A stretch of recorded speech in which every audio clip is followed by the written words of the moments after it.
everyone, to the soul of the EveryMan of the Artist First Radio Network. All past broadcasts are podcasts. Find them at artistfirst.com. Please send your questions and comments to dj@artistfirst.com. Now, ladies and gentlemen, here they are, Michael and Margaret Lyons. And thank you very much, C-Man, and I am Michael Lyons. Mm-hmm. And I'm Margaret. And it's a brand new year. Oh, yes. And it's the same old us. Yes. Except we're older, potentially fatter. And wrinklier. And if possible, wrinklier. Is that a word? Yes. I don't know. More wrinkled? I think wrinklier is going to win the internet for tonight. But tonight we are going to go to kick off this brand new year. We are going to drown you in wisdom. Okay. We are. It's a hook. I see. It's a hook. We are going to drown you in wisdom. Let's start off. We're going to start off this brand new year. We're going to kick off the brand new year with a brand new quote, which we've already been told is mysterious and stultifying. Ah, yes. But we're going to go with it anyway. So, without further ado, would you do us the honors? Surely. If you are an ocean, be an ocean. Don't be a pond just because people can't swim. Anonymous. Anonymous. And that guy gets around. He's very prolific. Yes. He's Greek, I think. Right? Could be. Pretty sure he's Greek. Like Didymus. Like Didymus. I see. Like Didymus, I say. So Actually, you know, yes. if you dissect that, because anon is not person. Anonymous. Right. Basically unnamed. Right. Anonymous. No named. No name. Mm-hmm. So this is from a Dr. No Name. Yes. But Dr. No Name said, and so we're going to treat this as sort of a bit of a koan. It's sort of like a koan in one way. So we all know what a koan is. What's the sound of one hand clapping? Well, what is the sound of all these strange words all thrown together in front of a beautiful picture, which you can go to the website and see. But so if you are an ocean, and what is an ocean? We all know what an ocean is. Very likely everyone who's listening to this has been to an ocean. It's a vast body of water. And it almost always, I mean, for almost everybody, when you go to the ocean, you feel sort of two conflicting, I hesitate to call them emotions, but there's sort of two conflicting feelings when you see an ocean. First of all, you realize how insignificant you may be. You know, you yourself as an individual person are in front of this vast expanse. And what's the difference between an ocean and just walking around on the land all the time is that, you know, it has a presence which overtakes you because it's both a foreign thing. You know, you can't live, we particularly are not at home in the ocean. We can take a boat somewhere, you can go swimming in it, but we're not at home in the ocean. It's sort of a foreign place, and it has it gives no consideration to you. It's just its own presence. It's its own thing, and it's mighty. You know, it has the ability to. It's refraining from destroying you only because it just doesn't care enough to do so. You feel all these sort of overwhelming feelings, but you also realize that there's a vastness within the ocean. A view of an ocean, especially a view of an ocean at sunrise or sunset, sort of quiets the seemingly never ending voice in your mind, in your head, the kind of mental voice of this, that. And it opens up your awareness. You feel sort of an expansiveness looking at this vast ocean, really realizing in some ways that you, and by you, I mean the greater you, the greater I, encompass it. It occurs and reminds you of the vastness of your being because it occurs within your being. You can let go, and this is what often happens to people when they go to the ocean. They kind of let go of all the petty concerns that they may be currently sort of occupied with, and they can sort of open themselves up to this expanse. So the first phrase is if you are an ocean, and when you are at the ocean, at the physical ocean, you kind of realize that yes, I am. Hmm? I am an ocean. I'm a vastness. There is a being that is vast that can encompass an ocean.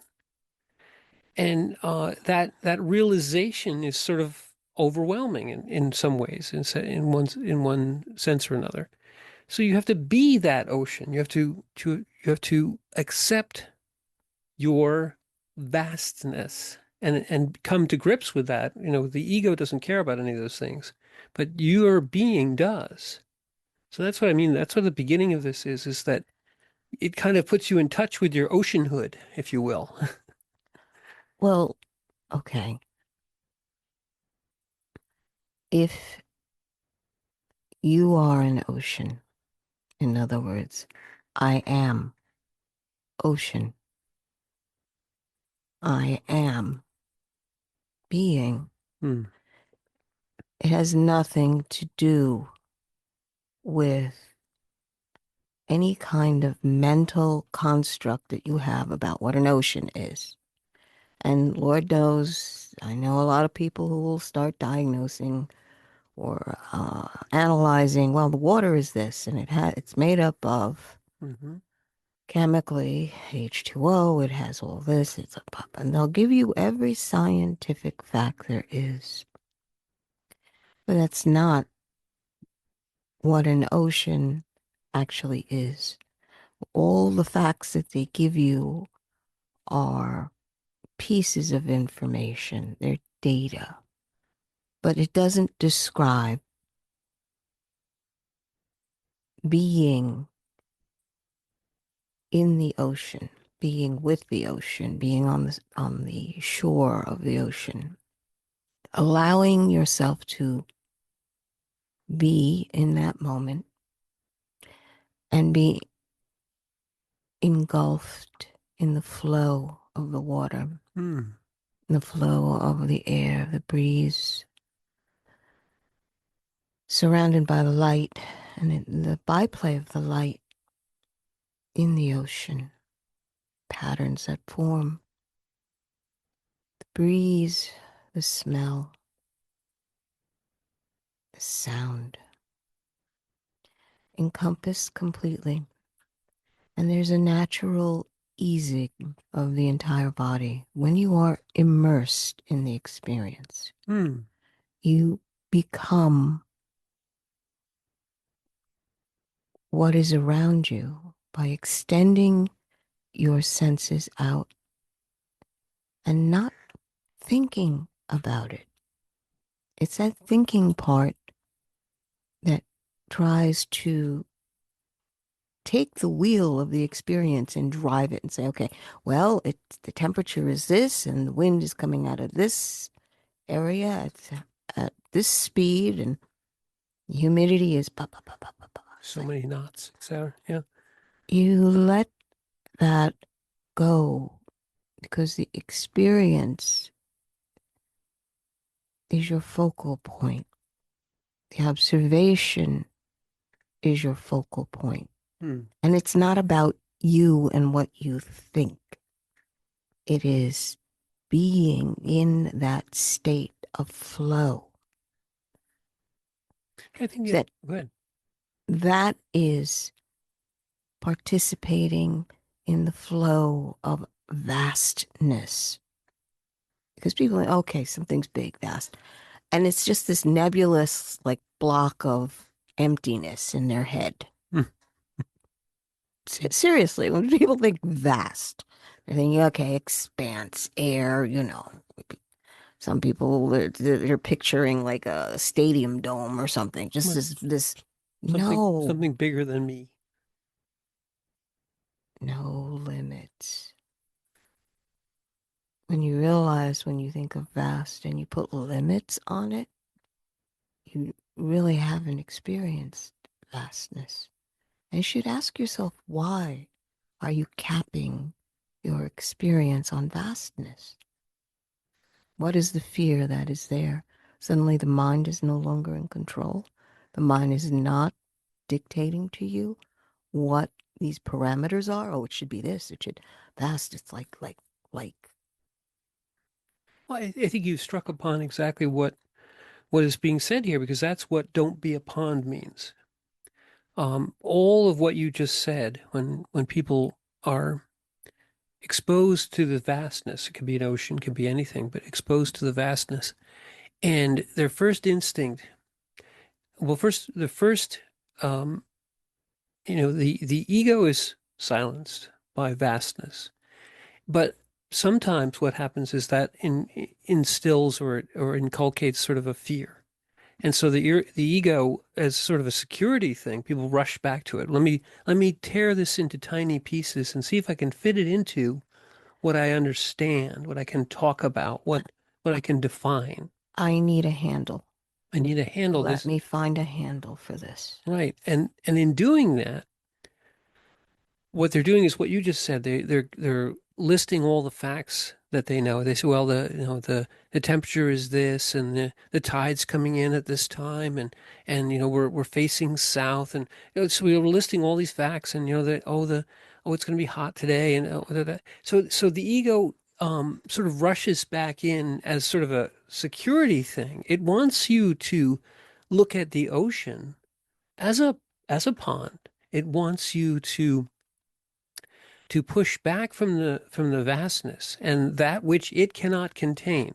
So the ocean initially, when confronted with vastness, um, your inner voice, this sort of ceaseless tearing things into pieces and categorizing and telling you what it is and describing it and how you feel about it, always how you feel about it. I feel about this and feel about that, and this I like and this I don't. All that gets quieted rather effortlessly by the vastness of the ocean. It reminds you of your being. And then the ego rushes back in, trying to reassert, oh, well, this and that, all the facts, all the figures, all the Comfort zone. comfort zones. Exactly. Oh, I don't like this. Oh, it's going to be too hot. Oh, we have to do this and have to do that. We wouldn't want to say we'd come here, etc., whatever. All that is the reaction to the ego's fear of extinction. Because when you present the ego with something it cannot contain, where it realizes that it is not everything, this is a extinction level threat to the egoic mind, to the pain body, if you will, but really just to the ego. It suddenly realizes that it's not everything. This it feels, and the ego hates this, but it feels diminished. And when the ego feels in any way diminished, if you tell the ego it's wrong, or if you tell the ego it's bad, or if you tell the ego you're not doing it right, it roars back with defense. Oh, it wasn't my fault, right? They made me do it, or it's someone else's responsibility, and I don't like this, and I don't. It roars back with all that, and then it tries to categorize. Well, if it only had gone this way, and if I only had bought this insurance, and all the things that you probably sounds very familiar, right? Because that's what the ego does. It tries to reestablish, to redirect, to get your vastness, which is in the moment of now. The ocean is now. The ocean is now. The ocean is you. It's a being state. And the pond is anywhere but now. It's last week. It's tomorrow. It's what we don't like about this and how we could do that better and where we'll go next year and blah, blah, blah, blah, blah, blah, blah, all this stuff. Because this isn't where we want to be. This is too scary. Right, Ma? This is too scary. This is too vast for me. So I have to pull back and start putting it in ponds really quickly. Well, it's the overwhelm. If you do not make space for the understanding that you don't know everything. Mm-hmm. Because when you say, gee, I don't know everything, you can feel this defense rise in you. Like, but wait, we can manage it. We know how to manage it. We might not know everything, but we can manage it. Right. And Managing's even better than knowing. well, this is the spin because when you understand it's about control Mm-hmm. of your attention, your focus, your consciousness. The ego can't exist outside of that. Isn't that an amazing thing? Mm. So what it tries to do is to convince you that you can't exist without your ego. And just stop there for a second. It's like, who would you be if you didn't have an ego? And immediately people are like, well, I wouldn't be anyone. That's who I am. It's like, you're much, much more than what you think. Mm-hmm. Much more. But who would you be without your ego? And there are many, many arguments in terms of, well, if you got rid of people's egos, and then life isn't going to be worth living. There's a convenient lie. Mm-hmm. And it's a lie from the ego. But this is my point. If you just stopped and examined this Mm-hmm. to realize what truth actually is, you can function without your ego, but your ego can't function without you. Mm-hmm. So this is part of what this particular phrase by No Name is. If you are ocean, be ocean. Don't be pond. In other words, small, contained, manageable, because people are afraid because they can't swim. They can swim if you make it small, make it a kiddie pool. Right. It reminds me, and I looked it up because it reminded me and I wanted to have it right in front of me. But it reminds me of that wonderful poem we did many, many shows back called The Greater Sea. Remember that one by Gibran? I don't remember it word for word. No. Oh, I don't either. But I did went and looked, and I don't want to go into it because in and of itself, it's a very subtle and beautiful, but it has the same sort of sentiment in the regard that, the sea itself, and there was a similar poem about the river running into the sea and getting lost. Remember that one? That wasn't the Greater Sea, but that's also the river running into the sea is afraid of becoming lost within the sea. The ego is in a similar way afraid of having itself diluted, of having diluted in this. Dissolving within the greater. That's another fear.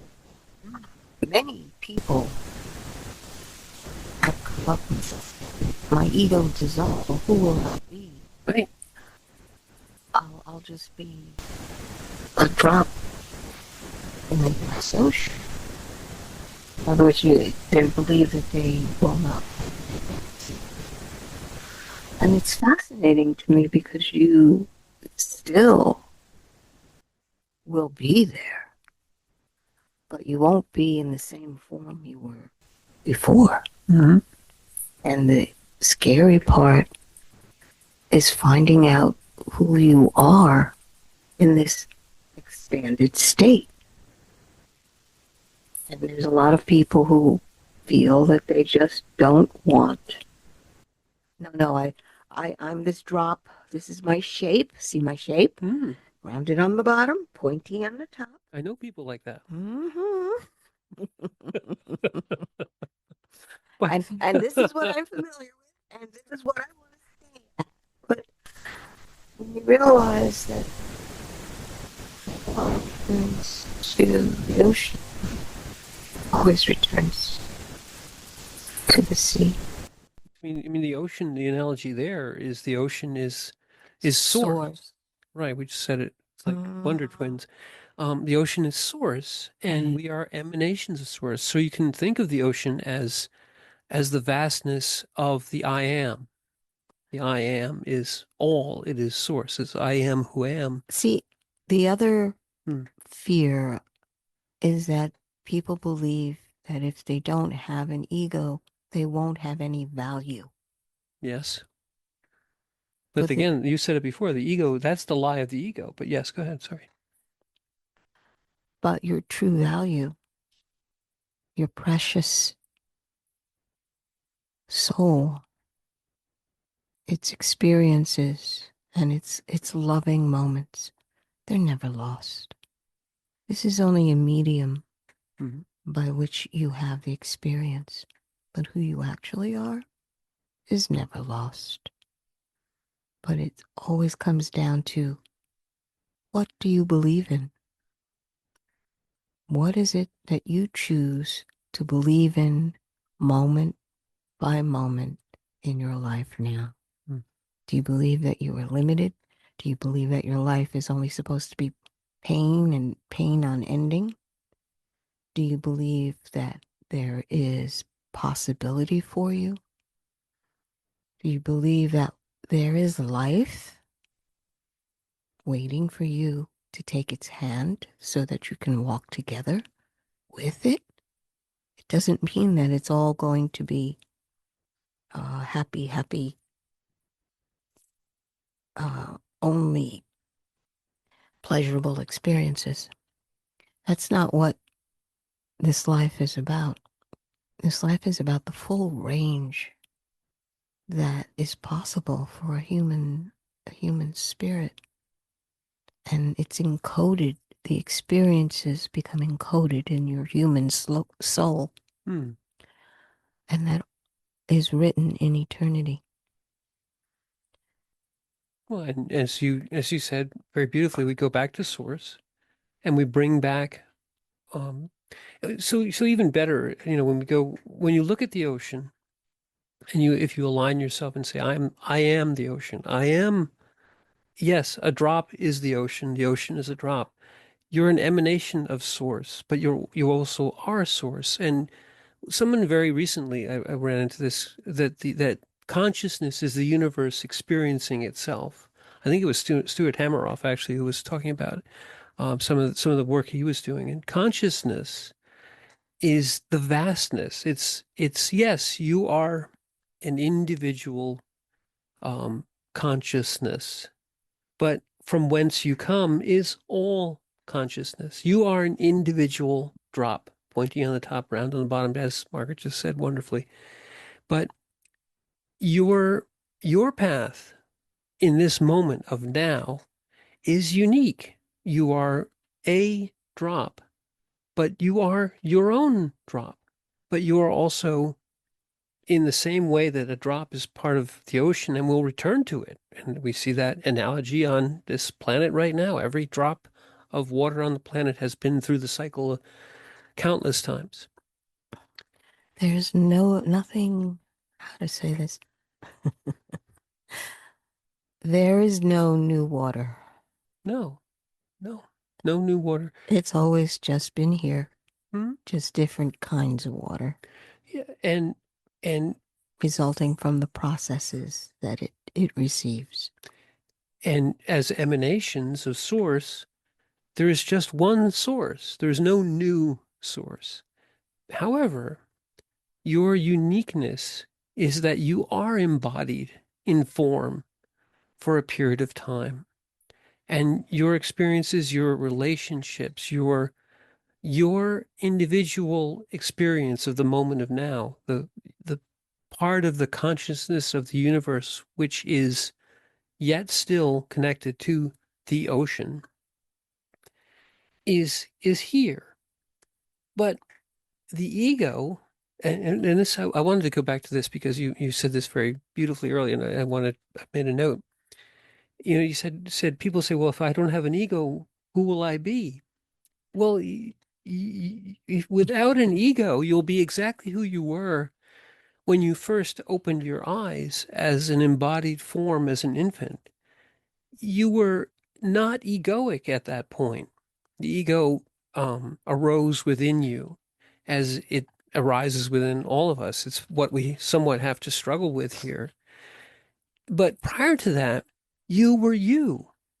Now, your form has changed countless times. You're no longer as pointy as you were on top and no longer maybe far rounder than you were at that time on the bottom.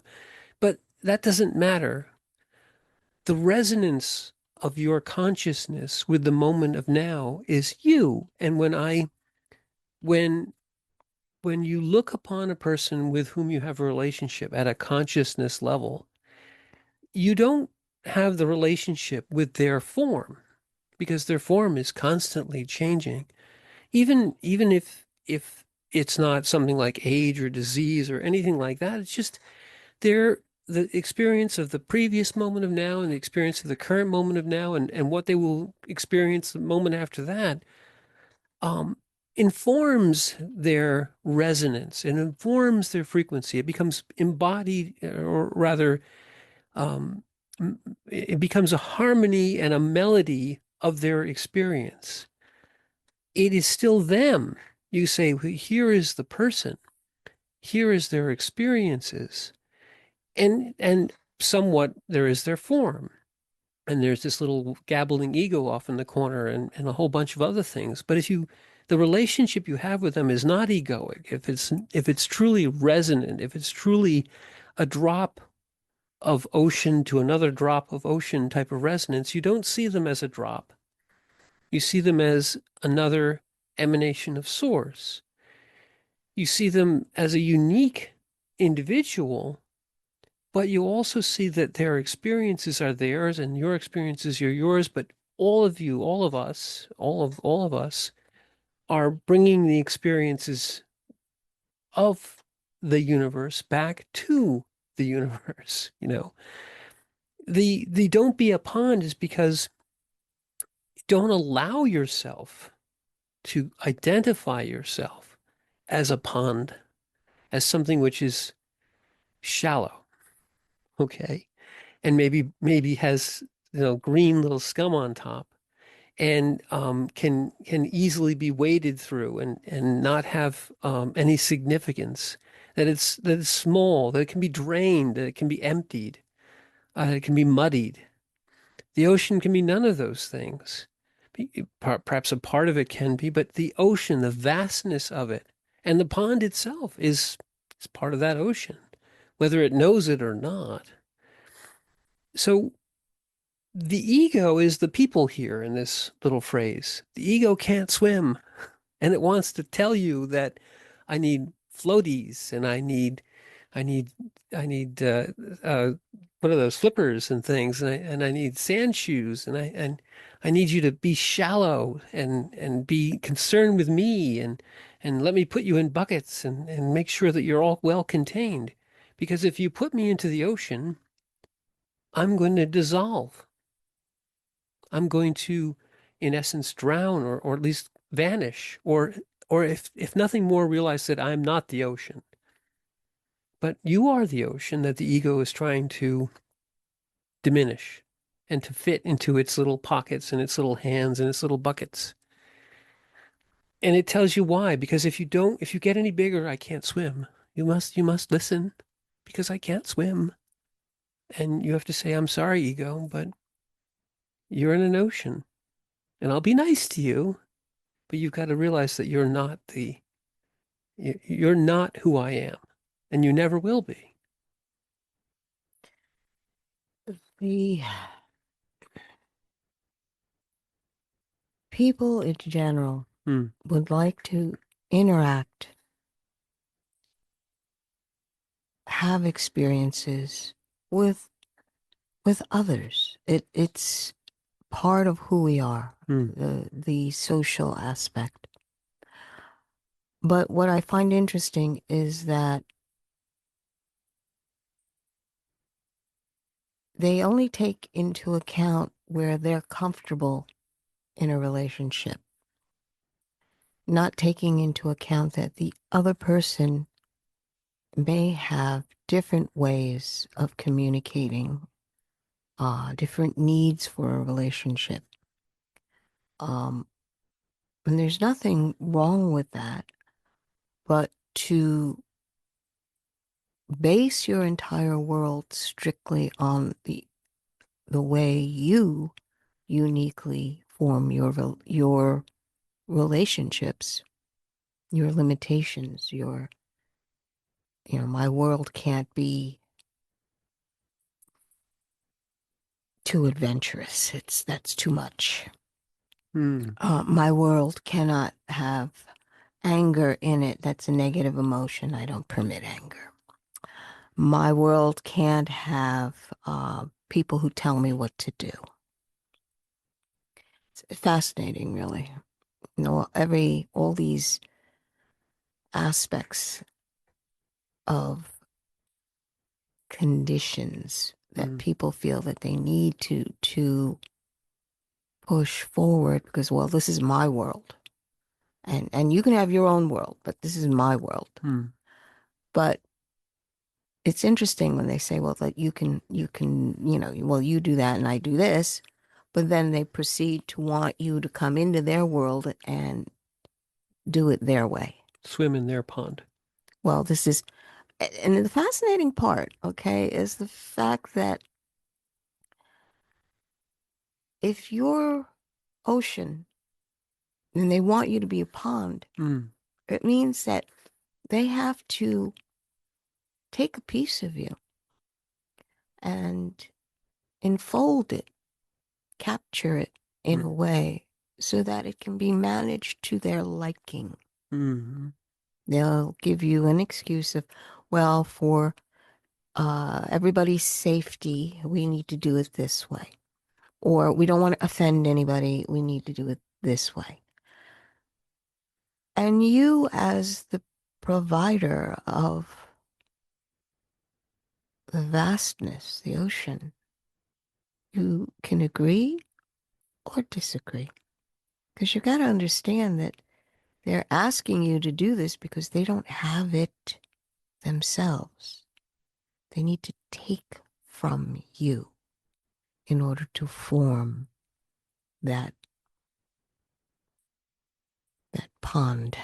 You have to take a piece of you to form the pond where they can play in. And usually there's no thank you, by the way.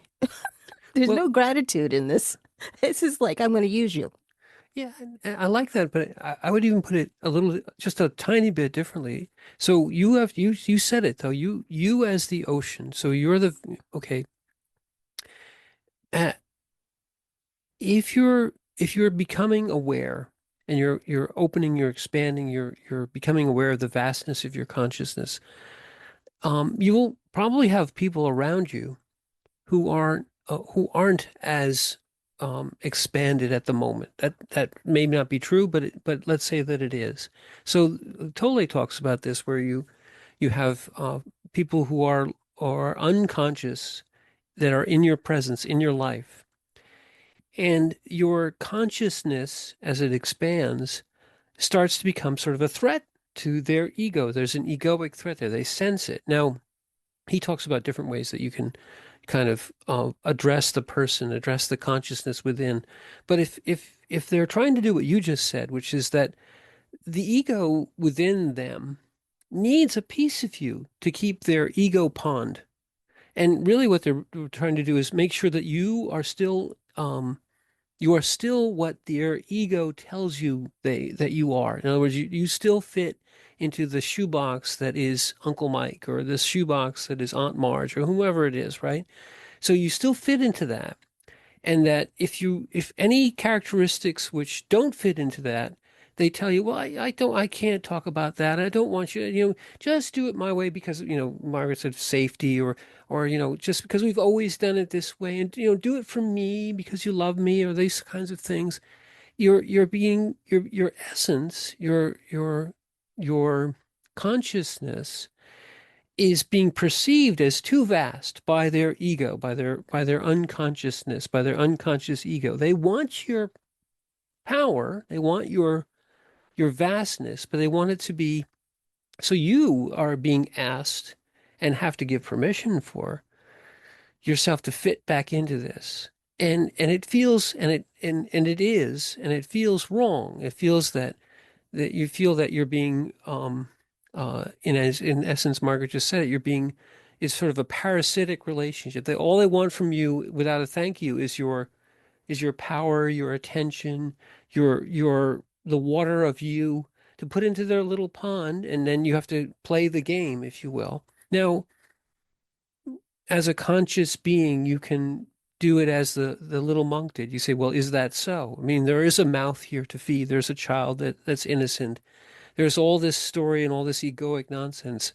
And I can see it all. I can see everything. And I can, without actually agreeing, say, well, I'll play your game to whatever extent that you need it to be, because there are other considerations, an innocent child, for Well, argument's sake. you're not actually playing the game, is my point. Mm, Okay. That story with the monk, mm, he didn't give them anything, but he just took care of the baby that needed care, needed the love, needed the food, needed the warmth. But that had nothing to do with him participating in their game. right. And I think you were saying that if you do participate, you allow yourself to be diminished, and it's wrong. It feels wrong. Um, so there is a damage done by egoic forms that want to push you, the vastness that is you, into these pieces that they can hold. And the interesting thing is the way in which they try Mm, to manipulate and take what they need from you is fascinating because they'll use accusation, um, shame, mm.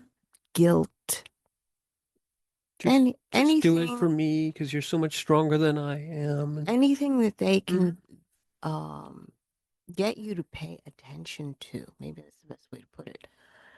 And truthfully, if you do not give them that attention. Usually when you don't give them that attention, they immediately say, "What are you, stupid? You don't understand what I'm saying?" mm, Because they're trying to get a rise out of you. They're trying to engage you.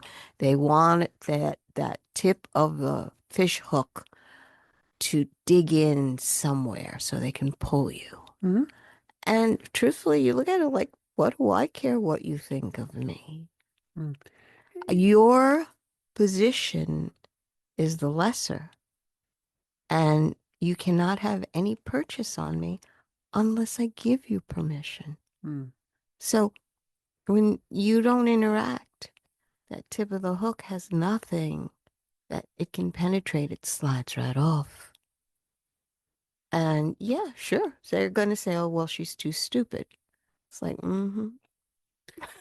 Well, And you don't, truthfully, it's like, so another analogy for that exact thing is, when the Buddhists talk about being in meditation, and then something will come to try and distract you, try to put a hook into you, try to get you to engage.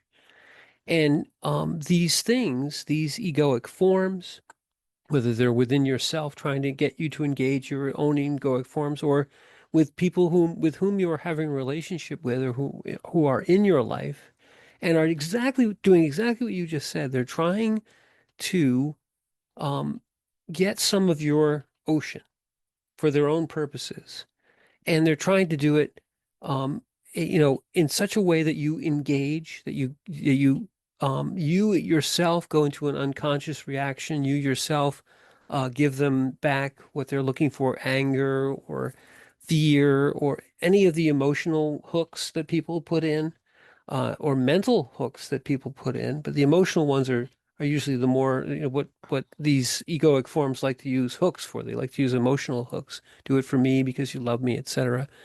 And it's all in. It's flattering in a odd way, because if you're in true awareness, you're saying, as you just said, I see what you're trying to do. I choose to not engage, And then the hooks get even, more furious or more frantic, and they try to get any way to get a reaction or rise out of you, or at the end of the failure, they dismiss you as, well, oh, you're too stupid, or you're too unaware, or you're too dull, or just oh, you can't appreciate me, sophisticated, or As you whatever. think you are. Right. Right. You, what was, who quoted? I can't remember the phrase someone said to me. Is, you're not as wise as you think you are. And I'm like, I don't think I'm wise. Hmm. Not at all. Hmm. Whatever you're hearing is not coming from me, but the grace of God is speaking. So, hey, that's him. That's not me. I know I'm not wise. Well, but that the egoic form, which is at its root afraid of dissolving in the ocean, and yet it thirsts. It has to have the water. It needs that power. It needs to be nourished and Well, fed. in order to exist in the form that they believe, Mm. they need to take from Mm. something, which is pretty much what a parasite does. Yes. Right? That's a parasitic relationship. When you realize what you're being asked to do is enter into a parasitic relationship, you realize that that's not for you, no matter what they say to you. Right. When you just render it all down to the core, you realize, oh, all for you and nothing for me. I see. Okay. No, you nope. Right. And it makes it very easy, honestly. When you see it in that kind of way, you're like, yeah, I'm not doing that. What are you, crazy? Right. But you have to come to an awareness first. And within your own self, within your own being, this is the first struggle against the egoic forms within yourself. They do the exact same thing. The voice that's telling you you're not doing it right, or that we have to think about tomorrow, we have to think about yesterday, we have to be concerned with all these little things, and you can't take a moment for yourself. And that egoic voice is the first one that has to be recognized as needing your consciousness. You're needing what? Your attention. The voice is talking to who? When it's talking. It's arguing back and forth, but who's listening? We talked about that some time back. So then you get outside of that. Then you become a more aware being. You're aware of your own egoic. That may not go away entirely, but it's there. You understand when egoic things rise up within yourself, and it suddenly dawns upon you, whether it came through great suffering or whatever it came from, that it's all around you too. Unfortunately, that there are people who are so unconscious, but yet they need your attention. And the engagement process of their egoic forms, once they break out past their own crazy fences of whatever's going on inside their heads that they think everyone can hear, tries to hook you. And it'll use every subtle trick in the book, as Margaret just said. And when it doesn't work, they dismiss you. Oh, you're just too dull, too unsophisticated, too much of a rube. You can't understand me.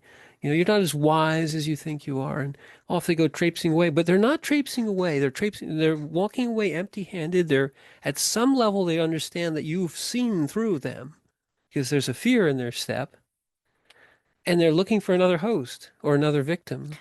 Well, if they actually leave, Well, sometimes sometimes they keep coming back. you keep coming back But because but that can be a flattery too, and if they're still there's coming no back, flattery in any of that. no, but what I say is that sometimes the consciousness within, because you can see also that there's a tremendous being within everyone. There's a piece of source. There's an I am with an all, and if you can get you do this all the time yourself. I know I see you do it, where you break past the egoic things, you break past what they say they want, and you give them what the being actually wants: to be seen, to hear, to channel in grace and present it to them what they actually need. And it can silence their egoic forms for a minute and blunts all their demonic attacks for a minute, and they'll come back, and they'll still have the yes, the hooks will still be flying because their ego forms are still there, Right, they but the don't. being is back because it says this was true for just an instant. I felt seen. I felt heard. I was alive. I was alive. And so that's what I mean by it can be, flattering, because flattering is also another ego form, but Yeah, you can see that the grace that you just said, the what you're bringing in from source in the moment of now, because you were there, because you're supposed to be there, and you're giving them something that they're supposed to receive, the actual true moment of now, without all the ego forms that are unfortunately trying to insert themselves and grab something, that they'll come back because it was just a reminder, an echo, a resonance, a truth that they are an ocean too. And an ocean recognizes that it was greeted by, that it was reconnected to an ocean, and it'll come back. you mean the water, The the water, pond. the pond. Well, no, I mean that your vastness, recognize the vastness that is in them. They are aware that there is a way to live life differently from the way they've been doing it. Right. And it's hitting at a different place where there's actually peace coming from this other person. Real peace. And it doesn't seem to matter what's going on around them. They still hold peace. Or, what's the word? Serenity. An authenticity Okay. to who you are. They feel the I am and the truth of the I am. It's a reality. But they call it, there's an integrity that they see being expressed. And it's something that is that a yearning in the heart is, I want that integrity. I want to be free enough to have my soul express itself in this moment without any limits, without any cages, without any expectations, just pure joy in the moment, because that's what is at the core of who you are, is the joy of existing, of living, the joy of living. Every human being has this, and everything around you tries to convince you that, here, I'll show you how to get back to that. All you got to do is. And truth is, it has nothing to do with machinations. It has everything to do with letting go and becoming that flow of the ocean, that vastness. There's no limit. It's who you actually are. Yeah, that's good. I was going to say that's the answer to the question you posed earlier. If I let my ego dissolve, if my ego goes into the ocean and it becomes, dissipated, diluted, gone, who will I be? Well, you just answered the question. You will be joy. You will be, when you realize that you're an ocean, that you are a vast consciousness, it doesn't diminish you, certainly. And you are now who you always were. It isn't, I'm a accountant, I'm a doctor, I'm a a this or that. It isn't that you're all torn up into little tiny pieces, all these various forms. I'm All these beautiful, I'm ugly, all these little ponds. all these little ponds, exactly. they want to separate you into. But in that moment of the joy of life, you become a human being, truly being. And that vastness goes beyond all time. Yeah, and oceans don't need to swim. They just are there. Egos need to swim. They need to stay on top. They need to keep breathing. They need to paddle around furiously. Because if they don't, they're going to drown in their parlance. So they think they're going to disintegrate. They're going to dissolve. They're going to be gone. And they will be. But that the ego has its own survival instinct. It pushes away from that. It desperately wants you to stay in little ponds that it can swim in. When you get to the point that you realize who you are, that and you know what Margaret was doing for and what people have done is you feel the resonance of your being when someone reveals that you are this vastness. Your egos tremble. They realize they can't swim. They realize if you become an ocean that they won't be able to keep up. And they try desperately to keep you away from that realization because it's from from their point of view, it's a survival thing. You know, they're trying to live in an odd way. But who you really are, will be revealed. The you that is the emanation of source. It's still a drop. It's still a a a piece of the all, but yet it is the all. Every drop is an ocean. Every ocean is made of all the drops. And it doesn't matter once you realize you're an ocean. You can still be a drop. It doesn't matter because you know you're part of the ocean. And then you are, in essence, the ocean experiencing itself as a drop. And the various forms. When you think of it, it's again that image of the hologram. Yeah. Where you have this large pane of glass in which the hologram is produced. But if you break off just a piece of that and look inside, the entire hologram is still contained in those fragments. Mm-hmm. You contain multitudes. It's truly amazing. You may be this one small, broken, jagged piece off of an edge of something. But in that fragment, you contain the whole. You contain multitudes. It's truly amazing. I mean, I think people have probably seen these sort of, a good example of that is you see them online, these fractal movies or these fractal kind of. So what is a fractal? It's a pattern which has no end. It has no beginning.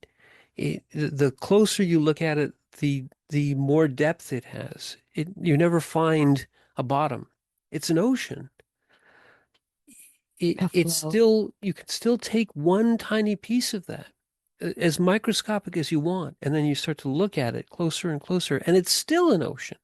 There's no end to the depth of a fractal. There's no end to a depth of the I am who am. So in the same way that you say, well, I'm just a drop, but within that drop is contained the universe of forms, because it's within your consciousness that the whole universe plays out. You are the universe. It's as simple and as crazy as it sounds. You are the universe experiencing itself, because you, everywhere you look, there is the universe, right? It's all within you, though. It's within your consciousness. Well, okay. Definition of fractal. All right. Oh. An object whose parts, at infinitely many levels of magnification, appear geometrically similar to the whole. Right. Fractals are used in the design of compact antennas and for computer modeling of natural looking structures like clouds and trees. Hmm. But this is that wave that you see upon the ocean, Mm-hmm. spreading outward. This is who you are. You are part of the wave as well as the medium in which the wave is traveling on. It all depends on where you decide to look. Yeah. That this is another. It's at the end of our hour, but this is also very, very important about realizing that you're an ocean. Is that you just have to lift your gaze up from the pond. You can look at an ocean and see just a pond because you only are looking at a pond-sized piece of the ocean, and you're saying here's the whole ocean. But you raise your gaze or connect with the resonance or just expand your consciousness. All these things are the same thing. And you see that even the tiny drop that you had within your gaze is the ocean. And everything within you, as you look up and stare across the vastness of the ocean in front of you, you realize that it's all contained within that drop. It's as simple as that and as complicated as that. And only the illusion of the pond or the illusion that's given to you by these egoic forms that we are everything. Look at this insurance policy, you know. That's the illusion of the ponds, of the many, many ponds. But every one of them is if you look at it from a fractal is a mathematical abstraction, but it beautifully models this.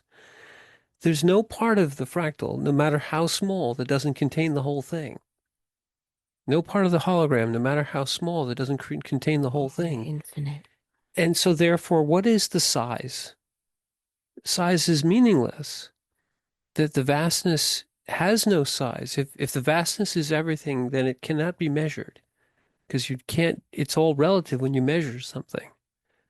So It's your focus. it's your focus. It's just How vast is your focus, or how magnified is your focus?